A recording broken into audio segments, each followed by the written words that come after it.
Movie की शुरुआत में बक नाम के कुत्ते को दिखाते हैं। यहाँ आओ बक, ये बन ले लो। ऐसा कहकर एक आदमी उसे बुलाता है और उसे छोटा पीस देता है, पर बक बड़ा पीस खाकर चला जाता है। रास्ते में दो आदमी बड़ा आइस बार लेके जा रहे होते हैं। बक पाने के बदले आइस बार को चाटकर मजे से चला जाता है और पीछे से एक लड़की उसे न्यूज़पेपर लेने को कहती है। ये बक की ओनर की हाउसकीपर है। बक न्यूज़पेपर वाले से उस दिन का न्यूज़पेपर ले लेता है। रास्ते में एक पोस्टमैन साइकिल पर जा रहा होता है। उसे देखते ही न्यूज़पेपर वहीं छोड़कर बक उसका पीछे करने लगता है। पीछे से एक आदमी बक को देख रहा होता है और न्यूज़पेपर उठाकर पढ़ता है। उसमें छपा होता है कि इस ब्रीड का कुत्ता दिलाने वाले को मोटी रकम दी जाएगी। उसे पढ़कर वो आदमी बक को देखता है।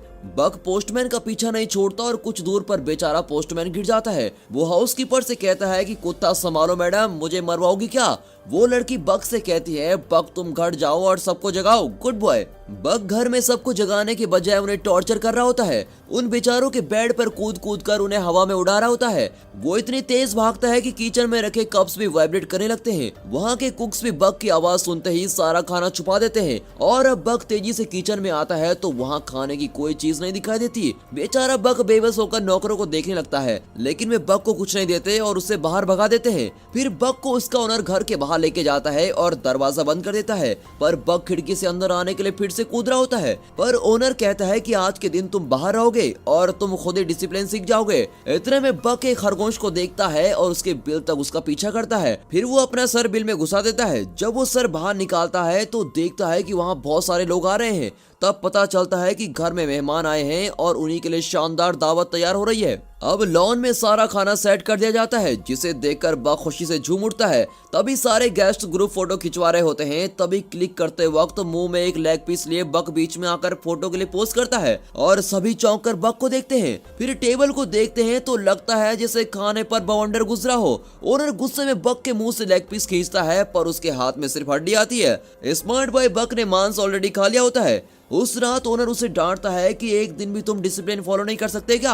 आज सबके सामने तुमने मेरी नाक ही कटवा दी। ये कहकर वो दरवाजा बंद कर लेता है और बक को बाहर सोने को कहता है। सुबह होने पर एक आदमी वहां आकर बक को बुलाता है। बक सोचता है ये नया कैरेक्टर कौन है भाई। वो उस आदमी के पास जाता है। ये वही आदमी है जिसने पहले दिन न्यूज़पेपर का ऐड पढ़ा था। बक उसकी गाड़ी में बहुत सारा खाना देखता है और उसके अंदर चढ़ जाता है। तब अचानक कुछ लोग दरवाजा बंद कर देते हैं। अब वे बक को ट्रेन में कहीं लेके जा रहे होते हैं। बेचारा बक कंफ्यूज हो जाता है कि ये लोग उसे कहाँ लेके जाने वाले हैं और बॉक्स के छेद से वो बाहर देख रहा होता है। एक जगह पर उस बॉक्स को एक आदमी तोड़ता है। बक बाकी बॉक्स को खुद ही तोड़कर बाहर आ जाता है। वो आदमी डांटता है कि ओवर एक्टिंग मत कर, सिर्फ मेरे ऑर्डर्स फॉलो कर। बक उस पर झपड़ता है, पर वो छड़ी से उसे मारता है। अब बक किसी तरह संभल कर खड़ा हो जाता है। वो आदमी कहता है कि मेरी बात मानोगे तो नहीं मारूंगा, समझे? और डर के मारे बेचारा बक चुपचाप हो जाता है। फिर वो बक को एक खंभे से बांध देता है। बक रस्सी तोड़ता है और सबको धक्का देकर ऊपर भागता है। ऊपर जाकर पता चलता है कि वो एक शिप में है और वो शिप अलास्का जा रहा है। अब वे बक को एक बूढ़े के हवाले करते हैं। बक को वहाँ के लोगों के पहनावा थोड़ा अजीब सा लगता है। चलते चलते वो पहली बार बर्फ पर पैर रखता है और उस मोमेंट को बहुत ही एंजॉय कर रहा होता है। इतने में बर्फ गिरने लगता है और उसकी खुशी का तो ठिकाना नहीं होता।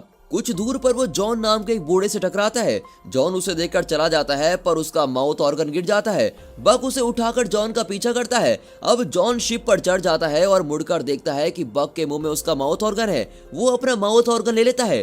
तभी एक आदमी बक के गले में रस्सी डालकर लेके चला जाता है। बक को किसी पेट शॉप में छोड़कर वो चला जाता है। तब पैरोल्ट नाम का एक आदमी आकर बक को खरीद लेता है। फिर वो उसे लेकर एक बर्फीली जगह पे लेके जाता है, जहाँ लोग भारी बोझ लेकर एक रस्से की मदद से पहाड़ पर चढ़ रहे होते हैं। पैरोल्ट बक से कहता है तुम आगे जाना चाहते हो तो जा सकते हो। अब बक खुश होकर आगे बढ़ता है। ऊपर जाकर पता चलता है कि उस बर्फीले पहाड़ पर एक गांव बसा हुआ है। अब पैरोल्ट की असिस्टेंट फ्रेंकोइस को दिखाते हैं। वो पैरोल्ट से पूछती है, मैंने 2 कुत्ते मांगे थे और आप एक ही लेके आए। पैरोल्ट कहता है कि ये एक ही 2 के बराबर है। फ्रेंकोइस बक को देखती है और उसे दूसरे कुत्तों से इंट्रोड्यूस करवाती है, जिनमें से एक हस्की ब्रीड का कुत्ता है। उसे देखकर कहती है कि यह है स्पिट्स और आज से यही तुम्हारा बॉस है।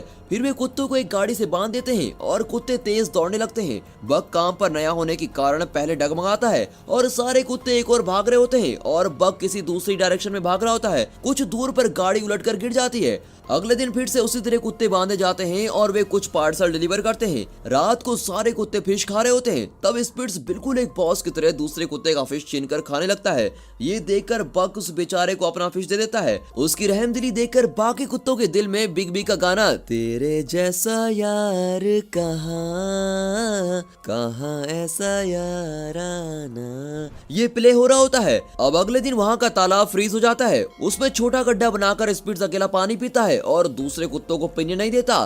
तभी बक पास एक बड़ा गड्ढा खोदकर दूसरे कुत्तों को पानी के लिए इंतजाम करवाता है। अब पैरोल्ट और फ्रैंकोइस उस फ्रोजन लेक पर चल रहे होते हैं। अचानक बर्फ मेल्ट होता है और फ्रैंकोइस पानी में गिर जाती है। बक तुरंत दौड़कर पानी में कूद जाता है और फ्रैंकोइस को बचा लेता है, लेकिन खुद पानी में डूबने लगता है। बक बक चिल्लाकर पैरोल्ट चिल्लाने लगता है और उसे हाथ देता है, पर वो नजर नहीं आता। पैरोल्ट मायूस होकर बैठ जाता है। तभी उसे कोई एक छड़ी पकड़ाता है। वो उस छड़ी से बर्फ को तोड़ते हुए मुड़कर देखता है तो वहाँ बक खड़ा होता है। पैरोल्ट खुशी से उसे गले लगा लेता है। स्पिट्स ये सब दूर से देख रहा होता है और उसे बक के नाम से अब चिढ़ होने लगती है। अगले सीन में बक एक रैबिट को पकड़ता है और उसे बिना कुछ किए छोड़ देता है। अब स्पिट्स उस रैबिट को चेस करके उसे मार डालता है। फिर वो आकर बक को देखता है। उसकी आंखों में साफ नजर आता है कि यहाँ एक ही गुंडा है और वो गुंडा मैं हूँ। वो कहता है पहले तुम कुत्तों के फेवरेट बने और अब ओनर के फेवरेट भी बन गए। मेरी जगह लेना चाहते हो तो मुझसे मुकाबला करो। फिर वो भागकर बक को अटैक करके उसको जमीन पर पटक देता है। फिर दूसरे कुत्तों से उसकी नजरें कहते हैं देखा हमेशा मैं ही बॉस रहूंगा।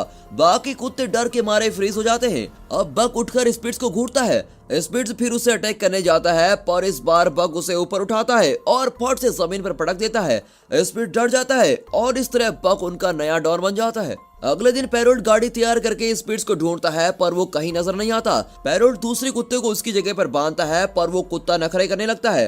अब पैरोल्ट परेशान होकर चला जाता है। तभी बक उस जगह पर आकर खड़ा होता है। पैरोल्ट उसे शाबाशी देकर बेल्ट पहनाता है और गेट सेट गो कहते ही बक और उसके साथी तेज भागने लगते हैं। वहाँ कई रेंजर्स दौड़ रहे होते हैं। रेंजर्स के बीच बक की टीम अपने रथ को खींच रही होती है। इस सीन को शानदार नहीं तो और क्या कहेंगे। तभी पहाड़ से ढेर सारा बर्फ सरक कर तेजी से नीचे आ रहा होता है।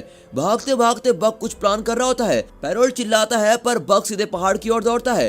पहाड़ के नीचे गुफा होती है और बक की टीम तेजी से उस गुफा को पार कर लेती है और वे दूसरी तरफ निकल जाते हैं। इस तरह हमारा समझदार बक सबको बचा लेता है। फिर वे अपने डेस्टिनेशन की ओर दौड़ रहे होते हैं, पर वहाँ लोगों को देखकर बक सडन ब्रेक मारता है। उसे पता नहीं होता कि अगले सेकंड सारे कुत्ते उसके ऊपर क्रश करने वाले हैं। ये देखकर तो हमें भी हंसी आ जाती है। तभी पैरोल्ट बक को बताता है कि हम सिर्फ लेटर्स डिलीवर नहीं करते, बल्कि उनमें कई लोगों का दुख सुख प्यार जैसे कई इमोशन का पैकेज डिलीवर करते हैं और ये हमारा काम नहीं बल्कि हमारी जिम्मेदारी है। अगले दिन वहाँ जॉन को देखकर बक फिर अचानक रुक जाता है और उसके साथी भी रुकते हैं, पर झटके की वजह से पैरोल्ट गिर जाता है और पूछता है यार बक तू हमेशा सडन ब्रेक क्यों मारता है। इतने में जॉन एक लेटर देकर कहता है सॉरी मैं लेट पहुंचा, पर यह खत मेरे बीवी को दे दीजिए। बक वो खत पैरोल्ट को दे देता है और अब गाड़ी आगे बढ़ती है। एक दिन पैरोल्ट को खत मिलता है कि ये डिलीवरी सर्विस बंद हो चुकी है और आगे से तुम्हें काम नहीं दिया जाएगा। ये बात वो बक के साथ शेयर करता है और कहता है कि अब यहाँ टेलीग्राम नाम की कोई सर्विस आने वाली है और आगे से तुम्हें ही अपने साथियों का ध्यान रखना होगा।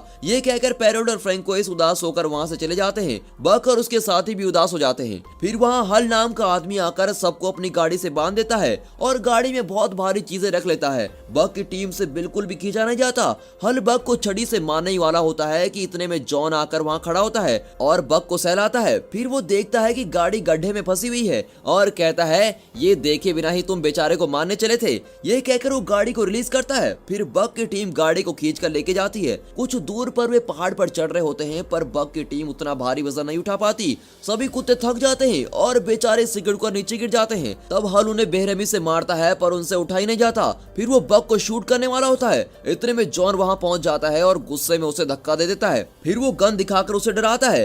हल कहता है ठीक है तुम बक को ले जाओ, पर बाकी कुत्तों को हाथ मत लगाना। तब जॉन कहता है बर्फ पिघलने लगा है, अब तुम उस तरफ जाओगे तो ना तो तुम जिंदा बचोगे और ना ही ये कुत्ते। पर वो आदमी जिद करता है और बाकी कुत्तों को साथ लेकर चला जाता है। जॉन बक को अपने घर लेके जाता है और बक वहीं आराम करता है। दूसरे दिन वो जरा ठीक हो जाता है और देखता है कि सामने का बर्फ पिघलकर अब नदी बन गई होती है। तब जॉन कहता है बक मुझे डर है कि उस बेवकूफ आदमी के कारण तुम्हारे साथी इस नदी में बह गए होंगे। ये सुनकर बक बड़ा ही मायूस हो जाता है। शाम को जॉन एक बार में बैठकर पी रहा होता है। बक खिड़की से उसे देखता है। तभी हल वहाँ आता है और जॉन को मारने लगता है। बक अंदर जाकर हल को अटैक करता है पर जॉन उसे रोक लेता है। फिर दोनों घर लौट आते हैं। अब बक जॉन की शराब की बोतल बर्फ के अंदर छुपाकर उसके ऊपर बैठ जाता है। तब जॉन कहता है बक वो बोतल मुझे दे दो, मैं उसके बिना नहीं रह सकता। वो बक को हटाने की कोशिश करता है पर बक वहीं अड़ा रहता है। जॉन कहता है तुम तो वाकई स्ट्रांग हो, पर यार मेरे बेटे की मौत के बाद मेरी वाइफ और मैं अलग हो गए थे। इतने साल में यहाँ अकेला रहा और अब तुम ही मेरे साथी हो। उसकी बात सुनकर बक उससे चिपक जाता है। अगले दिन जॉन एक मैप दिखाकर कहता है कि मेरा बेटा ऐसी जगह जाना चाहता था जो किसी मैप में नहीं है, क्या तुम ऐसी एडवेंचर ट्रिप पर मेरे साथ चलोगे? फिर दिखाते हैं कि जॉन और बक एक छोटी बोट पर बैठकर नदी में जा रहे होते हैं और एक खूबसूरत एरियल शॉट में पानी के अंदर की मछलियां साफ दिखाई देती हैं। दोनों दिन भर बोट में ट्रेवल करते हैं और रात को एक जगह रुककर आराम करते हैं। इस तरह उनका सफर चल रहा होता है। यहाँ हल जॉन के घर पहुँचता है। जॉन तो वहाँ होता नहीं पर उसका मैप हल के हाथ में लग जाता है जिसमें उसने एक जगह को मार्क किया होता है। हल सोचता है कि जॉन किसी खजाने की तलाश में वहाँ गया होगा और खुद भी जाने का फैसला करता है। अपने सफर के अंत में जॉन और बक अपनी डेस्टिनेशन पर पहुंच जाते हैं। वहाँ का खूबसूरत सनसेट देखकर वे पुराने घर में पहुंचते हैं जो धूल मिट्टी से भरा होता है। उस घर को साफ करके जॉन और बक वहाँ रहने लगते हैं। अगले दिन जॉन नदी में नहा रहा होता है तो उसे सोने का टुकड़ा मिलता है। वो बक को भी सोना ढूंढने को कहता है।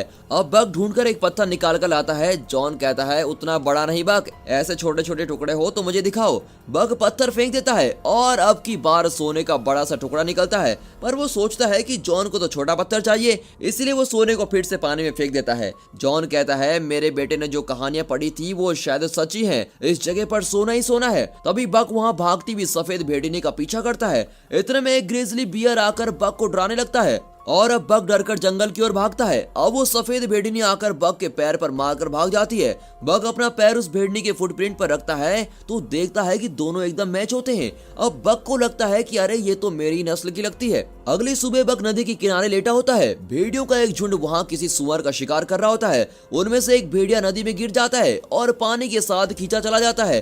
कुछ दूर पर एक पेड़ गिरा हुआ होता है और भेड़िया उसे पकड़ लेते हैं। इतने में बक जल्दी से जाकर उस पेड़ को जमीन की तरफ मोड़कर उसे बचा लेता है और अब सारे भेड़िए बक के फ्रेंड्स बन जाते हैं। वे बक को शिकार करना सिखाते हैं। बक हर चीज में माहिर हो जाता है। वो दूसरे जानवरों, पक्षियों और मछलियों का भी शिकार करता है, लेकिन वो अपना हर शिकार जॉन को लाकर देता है। जॉन हंसकर कहता है कि यार तुम्हारे रंग ढंग से तो लगता है कि तुम मुझे आदि मानव बना दोगे। जॉन देखता है कि बक उस सफेद भेड़नी के साथ घुल मिल गया है और उसने अपना जीवन साथी ढूंढ लिया है। उस रात वो बक से कहता है कि ये दुनिया बहुत ही बुरी है, कल क्या होगा ये कोई नहीं बता सकता। मैंने सोचा भी नहीं था कि मैं अपने बेटे को खो दूंगा, पर आज उसके बिना मैं अकेला जी रहा हूँ और अब तो मैं बूढ़ा भी हो चुका हूँ। तुम अपने जीवन साथी के साथ खुश रहना, इंसानों के झंझट में मत पड़ना। अब मेरा अंत आ गया है और मैं अपनी आखिरी सांस यही लूंगा। ये कहकर वो घर के अंदर चला जाता है। बक जंगल में जाकर भेड़ियों के साथ रहने लगता है। अब दिखाते हैं कि वो पुराना घर जल रहा होता है। उसे देखकर बक जंगल से निकलकर घर की ओर भागता है। इतने में हल जॉन को शूट कर देता है और उससे सोने का टुकड़ा मांगता है। जॉन उसे सोना दे देता है। सोना लेने के बाद हल उसे फिर से शूट करने जाता है कि इतने में बक उस पर अटैक करता है। हल उसे छड़ी दिखाता है लेकिन बक छड़ी को मुंह में पकड़ लेता है और छड़ी के साथ ही हल को जलते हुए घर के अंदर खींच ले जाता है। उसे वहीं छोड़कर वो जॉन के पास आता है। जॉन की आंखें भर आती हैं और वो कहता है बक तुम मेरे लिए वापस आए, मेरा आखिरी समय आ गया है, तुम जाओ और अपने साथियों के साथ खुश रहो। ये कहकर वो बेचारा वहीं दम तोड़ देता है। अब बक वापस जंगल में अपने साथियों के साथ चला जाता है। फिर दिखाते हैं कि बक और सफेद भेड़नी के बच्चे हो जाते हैं। तभी एक दिन वही ग्रिजली बियर आकर बक को डराने लगता है। अब बक निडर होकर उसकी ओर जाता है तो वो ग्रिजली बियर चुपचाप रास्ता छोड़ देता है। अब बक जले हुए उस घर को देखता है और उसे उन सब की याद आती है जिन्होंने उसे पाला पोसा था और मुश्किल समय में उसका साथ दिया था। फिर ये सोचकर उसका चेहरा खिल जाता है कि कई मुश्किलों को पार करने के बाद अब वो एक झुंड का लीडर बन गया है। और बक की इसी सफलता के साथ ये मूवी यहाँ पर खत्म होती है। बक की लाइफ की तरह हमारी लाइफ में भी कई सारी प्रॉब्लम्स आएंगी, रास्ते बदलेंगे, लेकिन हम अपना लक्ष्य जरूर पाएंगे। और इसी विश्वास के साथ हम आपसे विदा लेते हैं। पर जाने से पहले आप इस वीडियो को लाइक और चैनल को सब्सक्राइब जरूर कीजिए और हाँ, साथ ही अपने फ्रेंड सर्कल में इस वीडियो को शेयर जरूर कीजिए। And finally thanks for watching.